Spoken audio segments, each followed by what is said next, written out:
Türkiye'deki hamburger fiyatları İngiltere'de gündem olmuş. 20 sterlinden fazla istediler. Uyduruk bir menüye demişler. Ötekiler de iğrenç, utanç verici, berbat bilmem ne diye yorumlar yapmışlar. Yaparlar arkadaşlar. Ben sahil şeridinde yabancılara nasıl davranıldığını gördüm. Bize nasıl davranıldığını gördüm de bir de merak ettim yabancılara nasıl davranıyorlar, onlara da aynı. Yani sen yoldan geçiyorsan esnafa cüzdanı bırakıp gideceksin. Cüzdan kesmezse kredi kartını bırakıp gidecek. O da yetmez, kesmezse yani gelecek 2-3 ay ödemeli bir şeyler vereceksin ki adam belki memnun olur.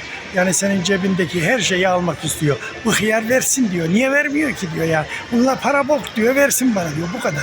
Ben de ona onun karşılığında ne veriyorum bu kısmıyla ilgilenmiyorlar. Ve bunu inceleyen yok, arayan yok, soran yok. Herkes kendi derdinde, tak sepeti koluna, sen git kendi yoluna. Haydi bay.